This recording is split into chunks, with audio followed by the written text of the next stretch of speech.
नमस्कार, नई परख पर आप सब लोगों का स्वागत है।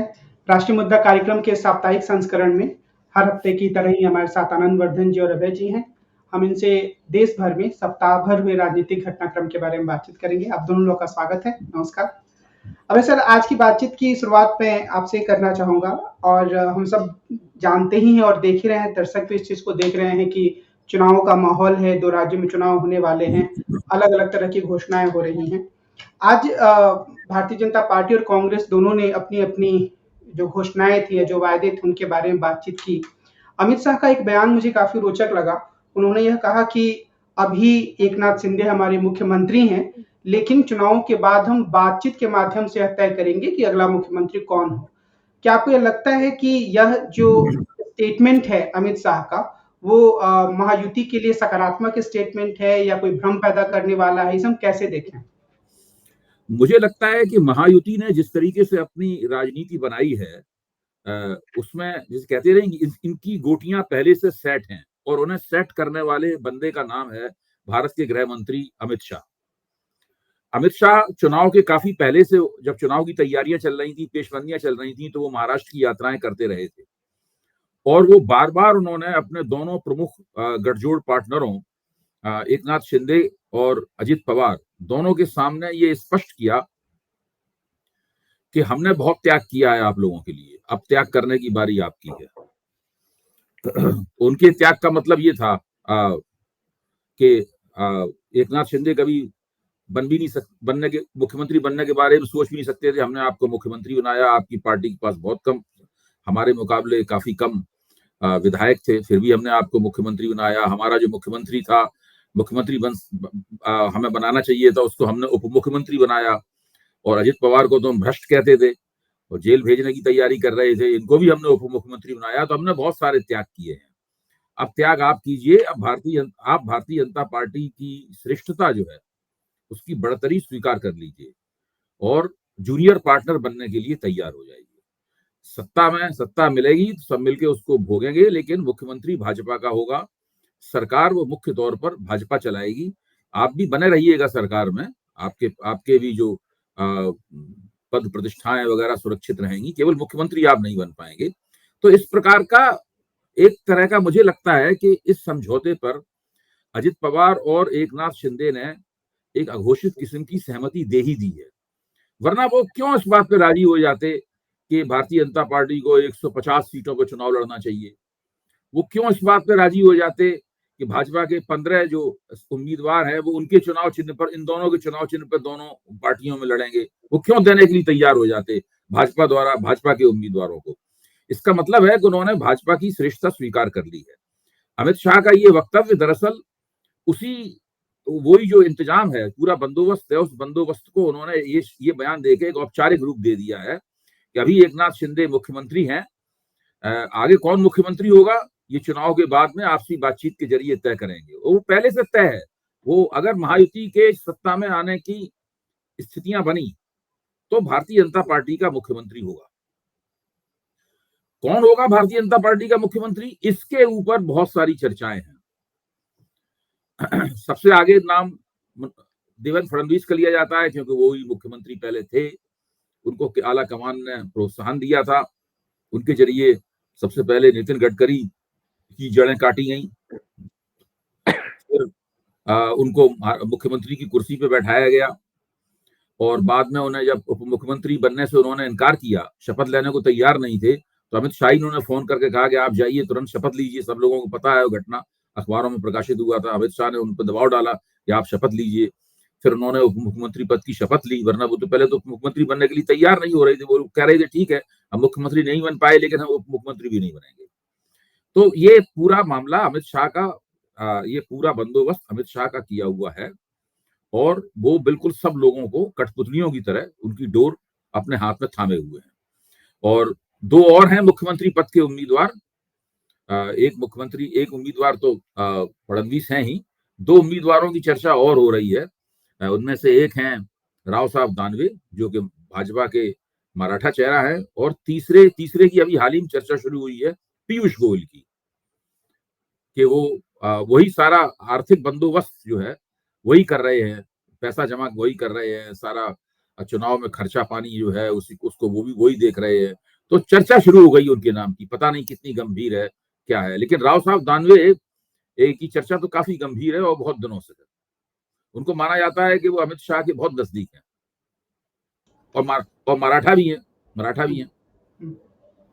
और ये भी हो सकता है अभय सर, आप ही से ये सवाल है कि कोई मोहन यादव या जो भजन लाल शर्मा है उनकी तरह कोई और नाम भी आ जाए अगर भाजपा जीतती ये है। संभावनाएं तो हमेशा ही रहती हैं, ये संभावनाएं तो हमेशा ही रहती हैं। लेकिन लगता नहीं कि ऐसा होगा। देखिए आगे क्या होता है। आनंद सर, अजीत पवार ने ये बयान दिया आज के दिन में कि जो बटेंगे तो कटेंगे नारा है वो कहीं और चल सकता है, झारखंड में चल सकता है, उत्तर प्रदेश में चल सकता है, महाराष्ट्र में नहीं चल सकता है। हम यहाँ पर सबका साथ सबका विकास नारे के साथ काम करेंगे। और आज द हिंदू में उनका एक इंटरव्यू भी छपा है जिसमें उन्होंने कहा है कि जो विचारधारा का तत्व है सेक्युलरिज्म का, उससे हमारी पार्टी अलग नहीं हुई है। उनके इन बयानों को हम किस तरीके से पढ़े? क्या हम कहें कि महायुति में थोड़ी खींचतान है या मुस्लिम वोटों को खींचने की कोशिश कर रहे हैं अजीत पवार? देखिए देखिए वो कई चीजें एक साथ मैं जोड़ दूं। पहली चीज, मैं अभय जी की बात में थोड़ा और जोड़ दूं। पीयूष गोयल जी को जो साधन इकट्ठा करने का किया गया है, पीयूष गोयल जी वहां मिनी अमित शाह की तरह काम कर रहे हैं। पीयूष गोयल जी का काम है हर एक को फोन करके उसको धमकाना, पुचकारना, जो भी कह लीजिए, वो करने का काम है। मेरी जितनी सूचना है उसके हिसाब से मुख्य रूप से संसाधन जुटाने का असली काम अश्विनी वैष्णव जी को है। अश्विनी वैष्णव जी को ये माना जाता है कि वो पैसा लेने में और घूस देने में उनकी जो, जब जैसे उनका बायोडाटा आता है ना कि अभय जी क्या कहता है, अभय जी भाई हिस्ट्री बड़ी अच्छी पढ़ाते थे, अभय जी लेख बहुत लिख लेते हैं, अच्छा अभय जी उसका शॉर्ट फॉर्म बहुत कर लेते हैं। तो उनके बायोडाटा में जब वो आए थे तो ये सूत्र बताते हैं, मतलब मेरे पास कोई इसका वो ये था कि ये हिंदुस्तान के बड़े पदों में बैठे हुए जो लोग थे, उनको जब ये प्राइवेट कंपनी में काम करते थे तो घूस देने का इनका एक्सपर्टाइज था।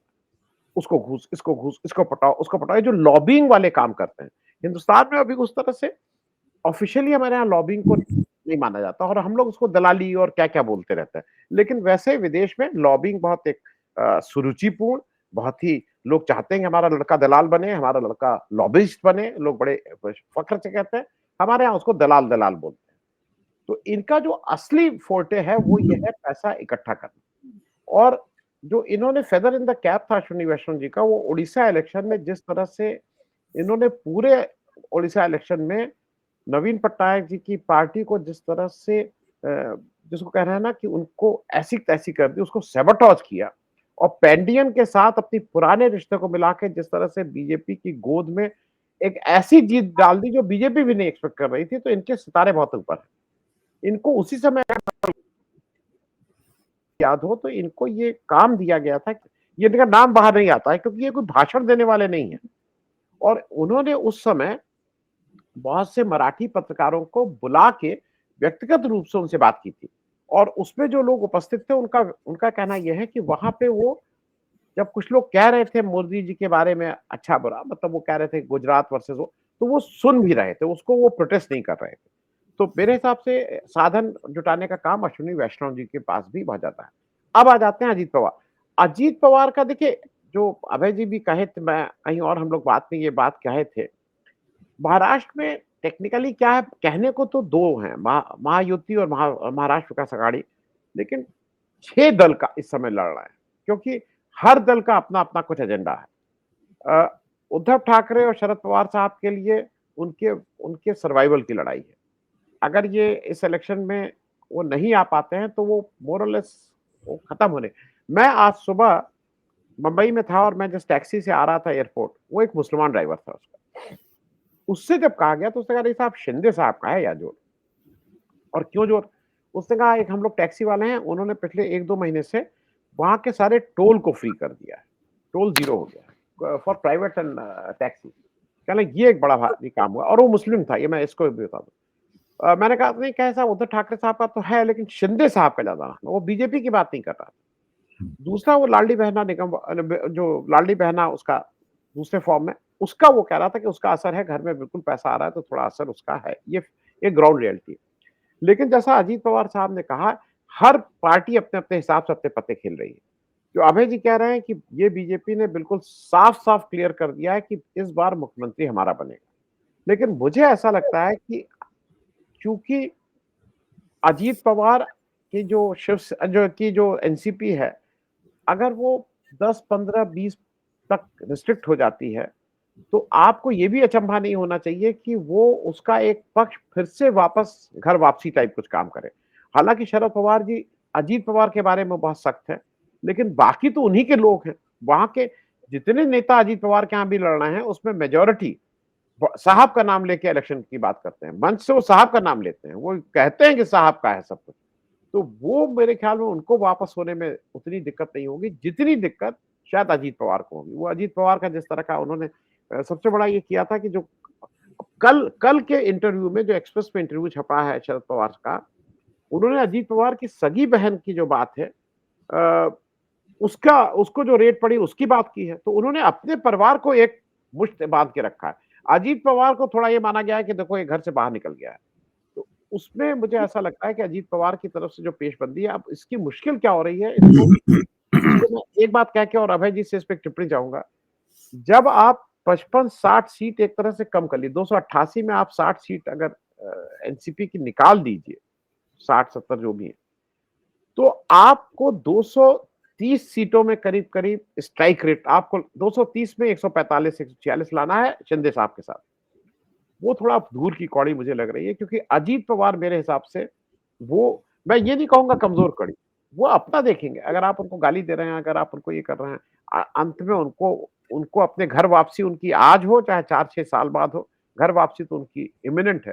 तो उस हिसाब से मुझे ऐसा लगता है कि 4 पार्टी का रुझान एक तरफ है जिसने स्पष्ट कर। अच्छा हाँ, एक चीज और है अभय भाई, अजीत पवार ने केवल बटों के कटो नहीं कहा, उन्होंने ये भी कहा कि मोदी जी को बारामती आने की कोई जरूरत नहीं। एक तरफ से उन्होंने कहा कि हमारे घरेलू झगड़ों में आके सब मत करो, क्योंकि मोदी जी की तो आदत है, जहां जाएंगे वो आग में घी डालने का काम करेंगे।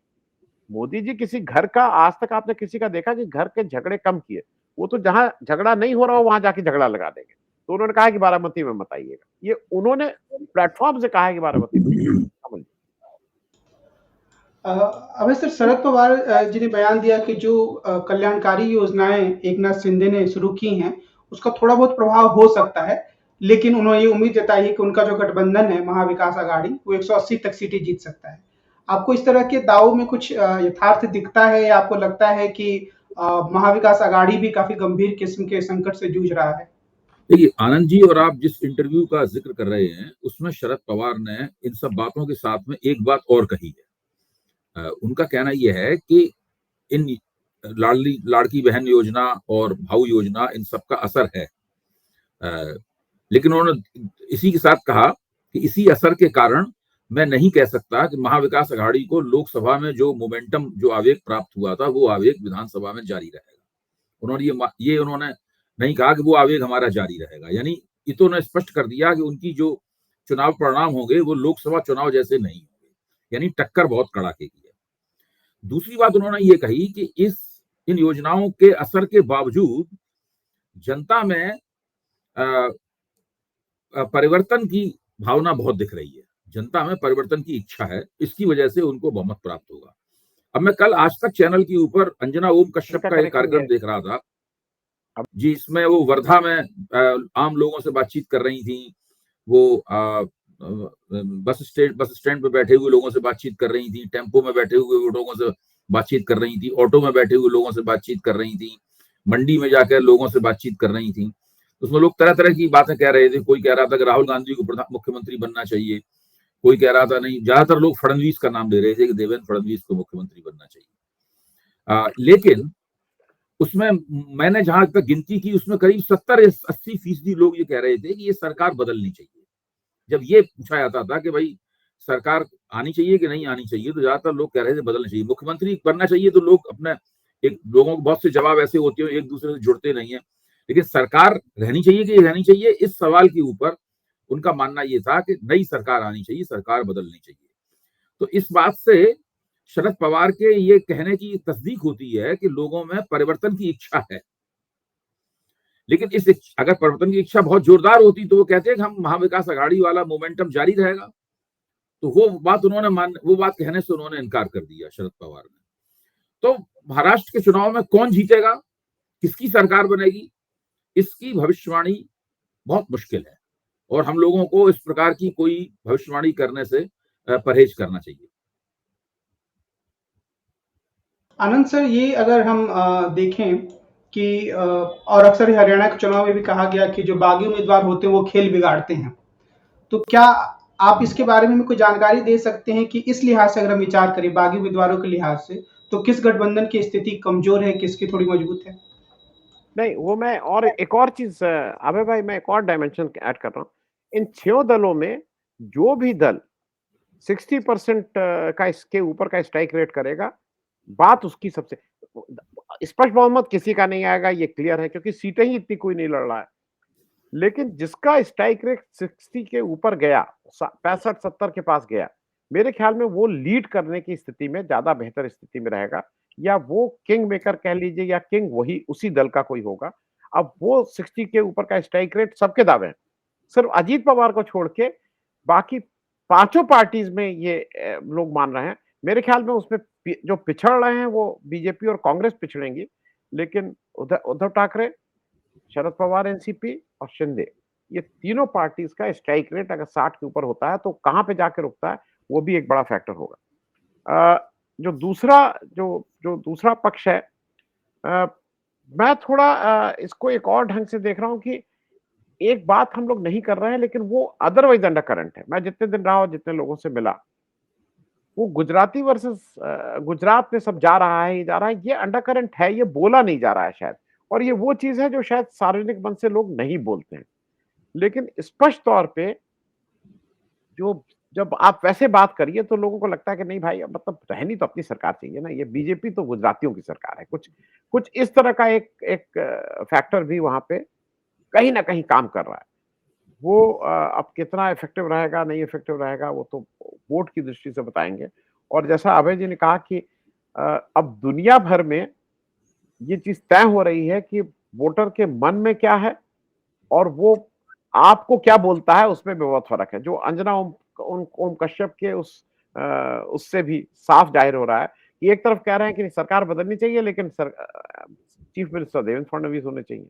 उधर कह रहे हैं कि अमेरिका में कह रहे हैं कि बहुत टफ फाइट है, मालूम नहीं कौन जीतेगा, जिता दे रहे हैं स्वीपिंग मेजोरिटी से ट्रम्प जी को।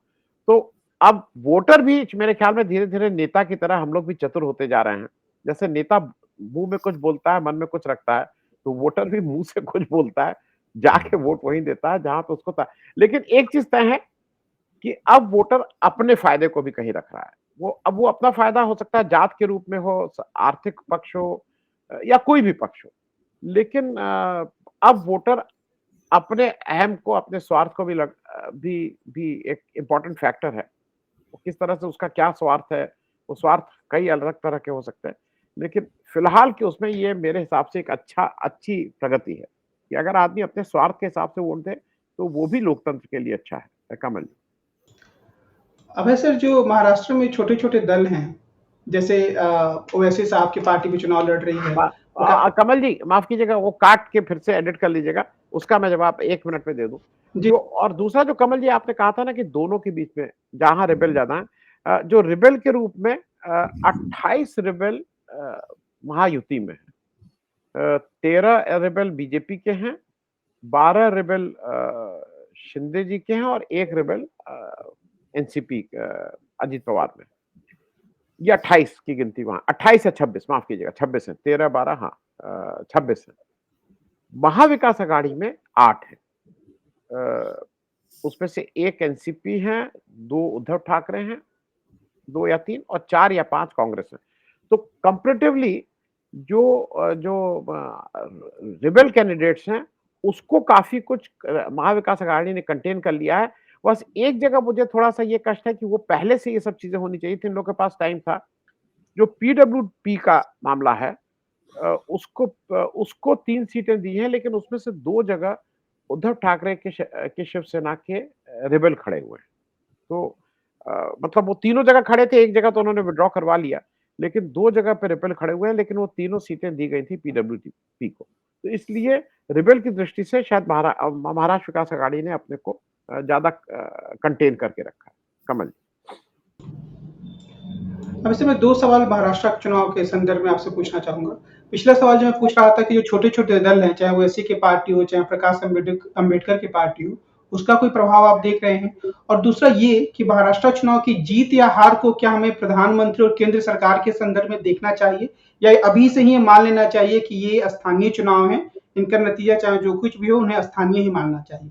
आपकी क्या टिप्पणी? देखिए, अगर भारतीय जनता पार्टी की महाराष्ट्र में सरकार बनती है तो हरियाणा के बाद में लगातार दूसरी बहुत बड़ी जीत होगी और इससे लोकसभा चुनाव में बहुमत खोने का जो झटका लगा था, वो झटका तकरीबन कम से कम मानस के स्तर पर तो निकल ही जाएगा।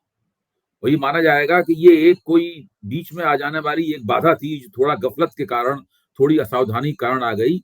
ये प्रबंधन की गलती थी, इसे हम ठीक कर लेंगे। भाजपा की 5 जून के बाद से थीसिस ये है भी ये कि जो कुछ हुई है गड़बड़ी, ये कुछ पॉलिटिकल मैनेजमेंट की समस्या है, जिसको हम लोग दूर कर लेंगे। एक बार हमने गलती कर दी, बार-बार हम ये गलती नहीं करेंगे। वो ये नहीं मानते हैं कि हमारी नीतियां गलत थी, हम नोटबंदी का असर जैसे मैं कहता हूँ कि भाई नोटबंदी का और आपने जो ऊंची जातियों को आरक्षण दिया, ईडब्ल्यूएस कोटा बनाया, वगैरह वगैरह, ऐसे बहुत से काम किए जिसका संचित असर लोकसभा चुनाव में पड़ा। ये जो थीसिस है, इस थीसिस पे भाजपा वाले विश्वास नहीं करते। महंगाई, बेरोजगारी बहुत दिनों से चल रही थी, उसका भी असर पड़ा। इस पे वो लोग विश्वास नहीं करते, कम से कम सार्वजनिक रूप से नहीं मानते। तो वो कहते हैं कि भाई थोड़ी बहुत गड़बड़ी थी, हमने गुटबाजी खत्म नहीं करवा पाई, कुछ ज्यादा हो गई गुटबाजी जहां नहीं होनी चाहिए थी, कुछ हम अति आत्मविश्वास के भी शिकार रहे। इस प्रकार की बातें की जाती रही हैं। और अगर महाराष्ट्र भी भाजपा जीत गई तो भाजपा का मनोबल बहुत बढ़ जाएगा और फिर विपक्ष का मनोबल कहां जाएगा, इसकी आप कल्पना नहीं कर सकते। जिस तरह हरियाणा में ये पहले से सब मान लिया गया था कि भाजपा हारी जाएगी चुनाव, महाराष्ट्र में भी ये माना जाता रहा है और अभी थोड़े दिनों तक माना जाता रहा है कि भाजपा वहां कमजोर है, महायुति कमजोर है और महाविकास अघाड़ी मजबूत है, उसको एज है, ये सारी की सारी उसको बढ़त है। ये सारी की सारी बातें खुलेआम कही जाती रही हैं। अगर इन सब चीजों को पलट कर भारतीय जनता पार्टी वहां सरकार बनाने में कामयाब हो जाती है और शिंदे और अजित पवार को भी मना लेती है महायुति में ही रहने के लिए, महायुति की फिर से सरकार बनती है, तो मेरा मानना है कि ये बहुत बड़ी जीत होगी और ये जीत हरियाणा की जीत से भी बड़ी होगी। हरियाणा बहुत छोटा प्रांत है और देश में जो सत्ता है, उस सत्ता में उसकी भागीदारी बहुत कम है। महाराष्ट्र उत्तर प्रदेश के बाद सबसे बड़ा प्रांत है, वहां 48 लोकसभा की सीटें आती हैं। फिर मुंबई जो है वो देश की आर्थिक राजधानी कही जाती है। सबसे ज्यादा पैसा, सबसे ज्यादा कारपोरेट मुंबई में ही केंद्रित है। और ये जो आनंद जी ने कहा ना कि गुजरात वाला सवाल, तो पिछले 10 साल में भारतीय जनता पार्टी के सरकार ने ये कोशिश की है कि किसी तरीके से मुंबई देश की आर्थिक राजधानी ना रहे और अहमदाबाद देश की आर्थिक राजधानी हो जाए। ये सारा मालमत्ता जो है, सब चीजें गुजरात में चली जाए। तो इस चीज का खास तौर से मुंबई शहर के लोगों को इस चीज से बहुत नाराजगी है। तो उसका असर अगर कहीं ज्यादा पड़ेगा चुनाव में तो मुंबई शहर में ज्यादा दिखाई पड़ सकता है चुनाव। लेकिन समस्या ये है कि चुनाव का फैसला तो मेरी राय ये है कि ओबीसी वोटर करने वाले हैं, मराठा वोटर करने वाले हैं, कुणबी वोटर करने वाले हैं, ये लोग करेंगे चुनाव। कि ओबीसी, मराठा, कुणबी को जोड़ लिया जाए तो 65% से ज्यादा वोटर हो जाते हैं महाराष्ट्र में। आप सोचिए, ये 16-17% मराठा, 15-16% कुणबी और 30 से लेकर 33% के बीच में ओबीसी वोटर। तो सारी की सारी, सारा का सारा जो जद्दोजहद हो रही है वो दोनों मोर्चों द्वारा, इनमें से ज्यादा वोट किसके तरफ आएंगे? माना जाता है कि मराठा वोट जो है वो उधर झुके हुए हैं, अघाड़ी की तरफ झुके हुए हैं, कुणबी वोटर भी अघाड़ी की तरफ झुके हुए हैं। भारतीय जनता पार्टी कोशिश कर रही है कि वो माधव फार्मूले से ओबीसी वोटरों को अपनी तरफ जोड़े। माधव का मतलब मां से मतलब हुआ माली, और धा से मतलब हुआ धनगर, और वा से मतलब हुआ बंजारी। तो भाजपा लंबे अरसे से, बहुत दिनों से, जब बाल ठाकरे जीवित थे और उनके साथ गठजोड़ था, तब भी भाजपा ये माधव की राजनीति करती थी वहां पर। तो उनकी कोशिश ये है दोबारा फिर उस राजनीति को शक्तिशाली करने की। इसीलिए तो मोदी बार बार कह रहे हैं, बार बार क्यों कहते हैं मोदी जी के कांग्रेस को इस बात का बड़ा अफसोस है कि एक ओबीसी प्रधानमंत्री बन गया, रोज कह रहे हैं अपने भाषण में। तो वो ओबीसी वाला मसला जो है ना, हरियाणा में भी ओबीसी वाले मसले ने भाजपा को काफी मजबूती दी और महाराष्ट्र में भी वो चाहते हैं कि ओबीसी के जरिए वो चुनाव जीतें। आनंद सर, मैं झारखंड पर आपकी एक टिप्पणी चाह रहा था, हालांकि उसके बारे में विस्तार से आगे भी बात कर सकते हैं, लेकिन ये कि वहां पर ज्यादा जोर जो भारतीय जनता पार्टी का है वो घुसपैठिए एक टर्मिनोलॉजी उन्होंने इजाद की है। वो लोग आ गए हैं, आदिवासियों की संपत्ति हड़प रहे हैं। तो क्या हम ये माने कि वो हिंदू मुस्लिम करके चुनाव लड़ना चाह रहे हैं, और जो पहले माना जाता था कि आदिवासी और गैर आदिवासी करना चाह रहे हैं, वो पीछे की बात हो गई है? मैं वो भी करूं, और उससे पहले मैं एक छोटी टिप्पणी उसको उस पर भी दे दूं। मेरे हिसाब से पूरे देश में ये इंडिया गठबंधन का एक टेस्ट केस भी है महाराष्ट्र। अगर महाराष्ट्र हार जाता है इंडिया गठबंधन, तो मेरे ख्याल में इंडिया गठबंधन की स्टोरी एक तरह से अब 2019-29 में इंडिया गठबंधन बनेगा, क्या गठबंधन बनेगा नहीं मालूम, लेकिन स्टोरी काफी कुछ तक कम हो जाएगी, क्योंकि वो इस महाराष्ट्र में जो इस समय के सबसे दो धैर्यवान, मैच्योर, शरद पवार उस तरह की फितरत वाले, सामर्थ्यवान, जो साधन से भी सामर्थ्यवान है, जो जिनके पास काडर भी है, ऐसे लोगों के साथ भी अगर कांग्रेस कोई बहुत अच्छा नहीं इंडिया गठबंधन वहां कर पाती और सरकार महायुति की बनती है, तो मेरे हिसाब से फिर इंडिया गठबंधन का बहुत कुछ उस तरह से नहीं रहेगा। वो क्या क्या स्वरूप होगा वो तो चेंज होगा। अब जहां तक रही झारखंड की बात, झारखंड में एक अच्छा काम ये किया है, ये अभी से नहीं, मोदी जी से लेके अमित शाह से लेके इसका मुख्य जो वो था वो हिमंता बिस्वा शर्मा बार-बार डरा के कि सब झारखंड के, अरे वो बांग्लादेश के लोग आ जाएंगे, बांग्लादेश के लोग आ जाएंगे, आपको करके ले जाएंगे, आपका सब कुछ लेंगे, कुछ इस तरह का माहौल बना रहे थे। एक ऑन ऑन सम वो, क्योंकि अब वो मुझे लगता है कि वो अगर बात करेंगे तो थोड़ा उसमें वो दम नहीं रहेगा। हेमंत सोरेन ने बहुत ठीक बात कही है। उन्होंने कहा है कि ये जो आप बांग्लादेश के एक जो वहां की राष्ट्राध्यक्ष थी, उनको आप रखे हुए हैं, जो कि अब वहां पे जिनके नाम से वारंट निकल गए हैं, तो आप किसको आश्रय दे रहे हो? हम मानवता के नाते अगर हम किसी को कोई रोटी के लिए या उसके लिए आ रहा है, तो उसको अगर आश्रय दिया जा रहा है, एक लार्जर क्वेश्चन को उन्होंने उठाया, जो कहीं ना कहीं कर रहा है, उसको अपील कर रहा है। लेकिन मुझे ऐसा लगता है कि जब आप शायद वोट की दृष्टि से तो आप अच्छा करें कि भाई मुसलमान सब आपका लूट ले जा रहे हैं, ये कर ले रहे हैं, लेकिन ऑन द प्रैक्टिकल साइड ये आदिवासियों को भी कहीं ना कहीं ये मानना है कि उनको किस वो आदिवासी वोट को बटेंगे और कि वो कंसोलिडेट होंगे, ये वाली बात है। और मेरे हिसाब से आदिवासी वोट इस बार पिछली बार के मुकाबले झारखंड को ज्यादा, जेएमएम को ज्यादा मिलेंगे, या इंडिया गठबंधन को ज्यादा मिलेंगे पिछली बार के मुकाबले, क्योंकि अब बीजेपी की उस तरह की पकड़ आदिवासियों की थोड़ी कम हुई है। उनके जो अपने जो मरांडी साहब और इस जितने उनके अपने नेता हैं आदिवासियों की, वो वाली पकड़ नहीं है। हेमंत सोरेन साहब सबसे बड़े लीडर के रूप में उभरे हैं। उनकी पत्नी तो कमाल कर रही है। उनकी पत्नी इस समय शायद एकदम से वो स्टार प्रचारक के रूप में, इतनी स्टार इन द सेंस कि वो लोगों को भी अट्रैक्ट कर रही हैं। आप लगातार देखिए, भरा हुआ है पूरा सोशल मीडिया, किस तरह से जा रही हैं, लोगों के बीच इंटरेक्ट कर रही हैं, लोग किस तरह से उन आ रहे हैं, तो वो कहीं न कहीं एक बड़ा फैक्टर। और मुझे ऐसा लगता है कि हेमंत सोरेन का वो सिम्पैथी फैक्टर बोलना तो ठीक नहीं रहेगा। अ, एक कुछ लोगों को लग रहा है कि हमारी प्राइड है, आदिवासी प्राइड के रूप में हेमंत सोरेन अगर अपने को एस्टैब्लिश कर ले जाते हैं, वो और उनकी पत्नी, जो एक हेमंत सोरेन ने एक वाकया कहा था अभय जी, अगर आपको याद हो, ईडी के समय उन्होंने, जब ईडी ने कहा था कि उनके घर पे एक बीएमडब्ल्यू या कौन-सी मर्सिडीज़ कार खड़ी है, तो उन्होंने कहा था कि इस देश के ये जो बड़े आदमी हैं, उनको एक आदिवासी बीएमडब्ल्यू और उसपे प्रश्न चिन्ह उठाता है। तो ये बात सही ना कहीं कहीं है। He has become the pride of Adivasi pride. वो अगर ठीक से चल जाता है कार्ड, तब तो मेरे ख्याल में थोड़ा मुश्किल है। और एक ऐसा इलेक्शन जो शुरू हुआ था तो बराबर पे था, 50-50 था। वो इलेक्शन आज की तारीख में अभी भी 50-50 है, और कोई ये नहीं कह सकता है कि बीजेपी की बढ़त है। बीजेपी कितना स्लिप की है, ये हम सब लोग थोड़ा भाई सचेत हैं हरियाणा के उसके बाद, लेकिन बीजेपी की कोई बढ़त कम से कम झारखंड में दिखाई तो नहीं दे रही। कमल जी।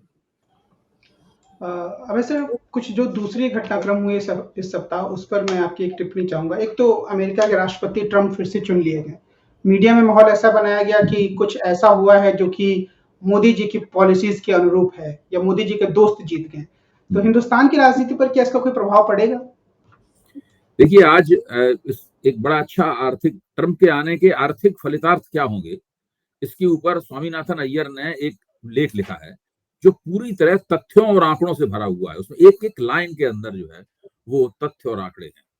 उस लेख को मैंने आज सवेरे ध्यान से पढ़ा और वो लेख ही कहता है कि ट्रंप के राष्ट्रपति चुने जाने से सारी दुनिया को आर्थिक नुकसान होने जा रहा है, और उसमें वो खास तौर से नाम लेते हैं कि भारत का भी बहुत आर्थिक नुकसान इसमें होगा, क्योंकि मोदी और ट्रंप की जो भी दोस्ती हो, दोस्ती तो निश्चित रूप से दोनों, ट्रंप भी कहते हैं मोदी हमारे दोस्त हैं, मोदी भी कहते हैं ट्रंप हमारे दोस्त हैं। जाहिर है कि दोनों अपने अपने अपनी अपनी जनता के बीच में इस दोस्ती का झंडा फहराएंगे। मोदी ने तो बहुत बड़े पैमाने पर फहराना शुरू कर दिया है, पहले मीडिया ने फहराया, मोदी खुद अपने मुंह से कहने लगे हैं, ट्रंप भी उधर कहते हैं। लेकिन ट्रंप ने चुनाव के दौरान अमेरिकी जनता से ये वायदा किया है कि भारत, मोदी हमारे दोस्त हैं, लेकिन भारत बहुत ज्यादा टैक्स बहुत लगाता है भारत, यानी जो अमेरिकी माल वहां जाता है उस पर भारत टैक्स लगाता है, तो भारतीय माल यहाँ पे आएगा तो उस पर कम से कम 20% की दर से टैक्स तो लगाएगा ही लगेगा। टैरिफ वॉल्स वो खड़ी करेंगे, यानी भारतीय माल जो है वो अमेरिकी लोगों को जब महंगा मिलेगा तो अमेरिकी लोग उस माल को नहीं खरीदेंगे, तो भारत जो निर्यात करता है वो निर्यात भारत का खत्म हो जाएगा। अच्छा, स्वामीनाथन अय्यर ने ये चेतावनी दी है भारत सरकार को, अगर प्रत्युत्तर में जवाबी टैक्स भारत ने ज्यादा लगाया और अमेरिका और भारत के बीच में ट्रेड वार छिड़ गया, एक व्यापारिक संघर्ष छिड़ गया, तो उससे भी भारतीय अर्थव्यवस्था को बहुत नुकसान होगा। मतलब उन्होंने कहा कि ट्रंप की जो आदत है पुरानी, उन्होंने ट्रंप के इतिहास का जिक्र करते हुए कहा कि ट्रंप भारत को हथियार देने के लिए तो आसानी से राजी हो जाएंगे, लेकिन भारतीय माल के ऊपर टैक्स लगाने से वो परहेज नहीं करेंगे, वो जरूर परहेज करेंगे। और उन्होंने टैक्स की दरें वगैरह भी घोषित कर दी हैं ट्रंप ने, मतलब बाकायदा सब चीज ट्रंप ने वो नीतिगत एक घोषणा की है, और उस नीतिगत घोषणा को लागू करना ट्रंप के लिए बहुत जरूरी है। अगर ट्रंप ने वो लागू नहीं की तो उनकी बड़ी बदनामी होगी इस सवाल के ऊपर। दूसरे, अमेरिकी सीनेट में बहुमत प्राप्त हो ही गया है रिपब्लिकन पार्टी को, हाउस ऑफ रिप्रेजेंटेटिव में भी बहुत संभावना है कि बहुमत प्राप्त हो जाए। तो ट्रंप के जो भी प्रस्ताव होंगे उनको विधायी स्वीकृति मिलने में कोई दिक्कत नहीं होगी। मतलब ऐसा नहीं होगा कि ट्रंप राष्ट्रपति के पास बहुत अधिकार होते हैं लेकिन फिर भी ये दोनों सदन जो होते हैं कुछ ना कुछ अधिकारों के ऊपर अंकुश लगाए रहते हैं अगर वहां पे बहुमत नहीं है। लेकिन यहाँ तो रिपब्लिकन पार्टी को दोनों जगह बहुमत मिल रहा है क्योंकि ट्रंप को बहुत ज्यादा वोट मिले हैं। आनंद सर, ये राहुल गांधी ने एक लेख लिखा पिछले हफ्ते, द इंडियन एक्सप्रेस में प्रकाशित हुआ, जिसमें उन्होंने कहा कि मैं मोनोपोली का विरोध करता हूं और बिजनेस का विरोधी नहीं हूं।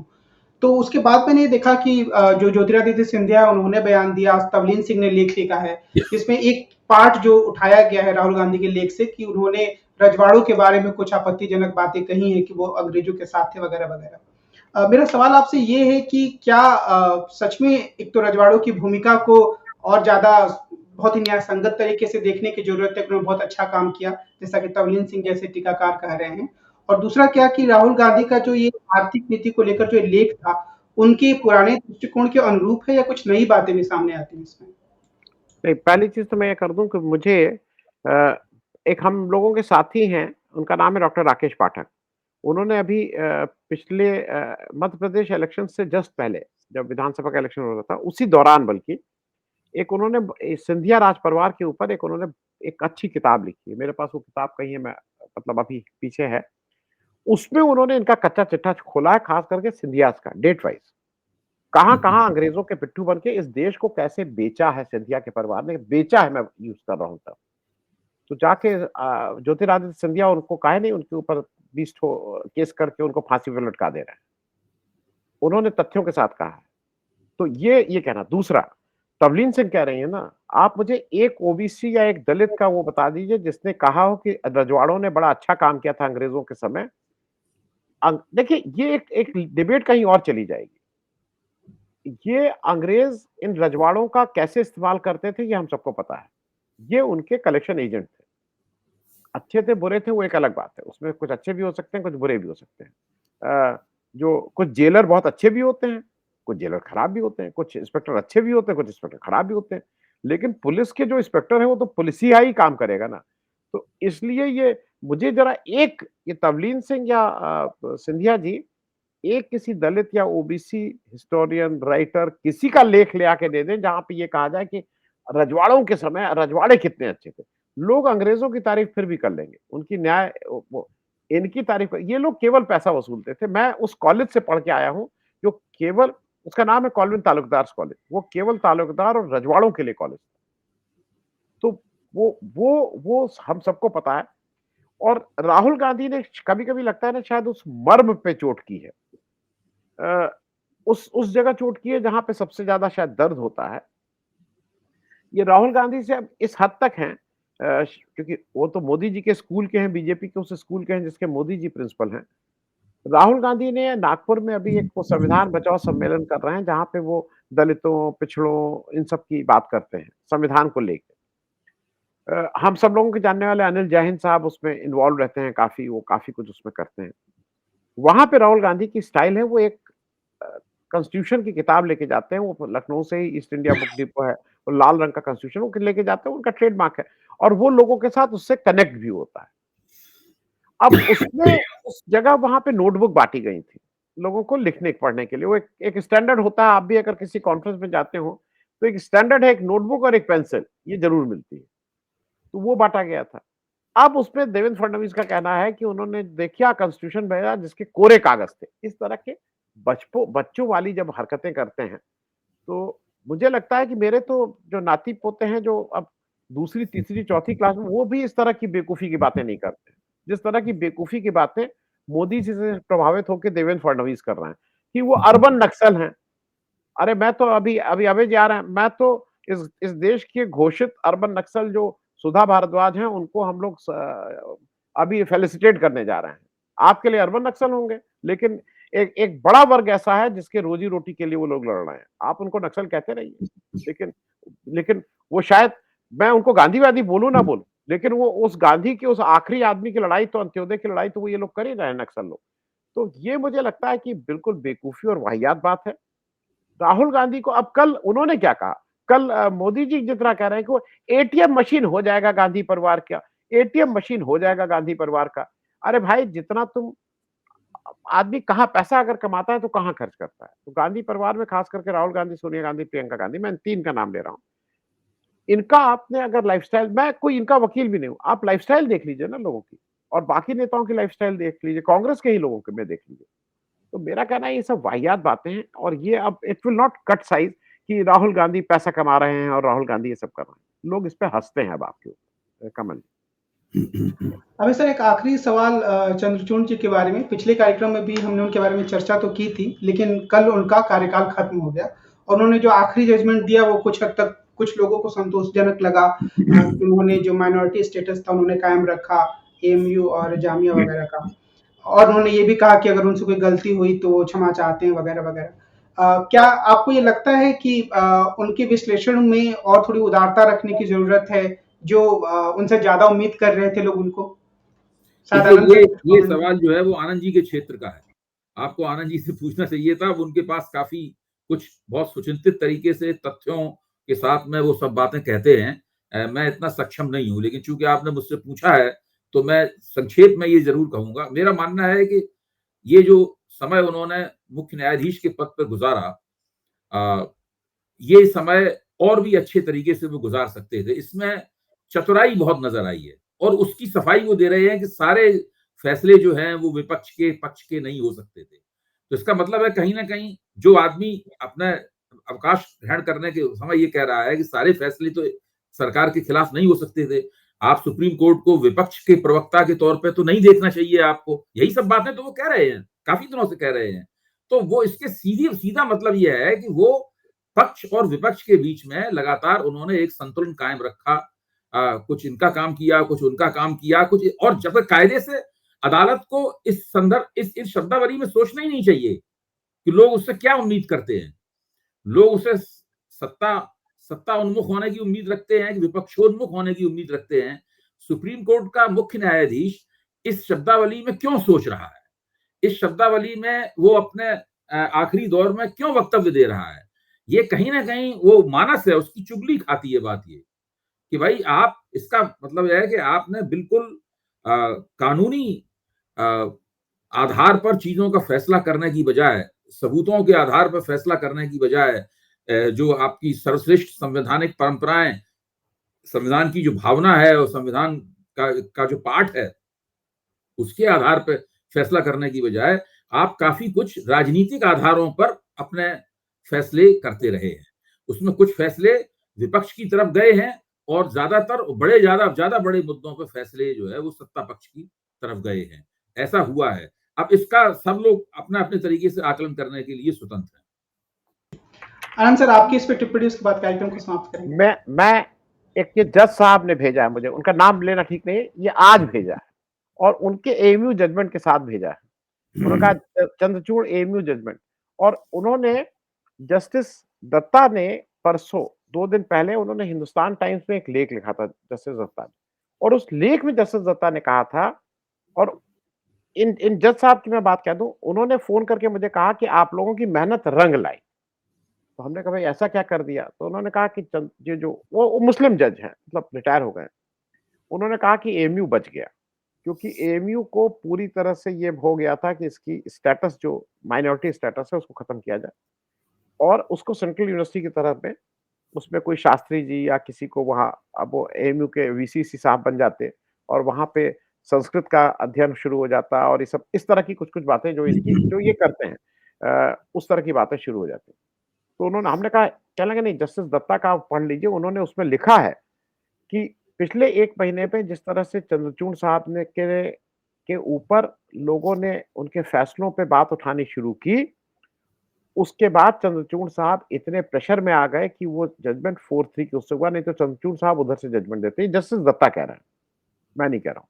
उन्होंने आज एक शेर के साथ उसको मुझसे कहा है कि चंद्रचूड़ एएमयू जजमेंट, वो जो शेख इब्राहिम ज़ौक का वो शेर है, वो कह रहा है, वक्त ए पीरी शबाब की बातें असली है जैसे ख्वाब की बातें।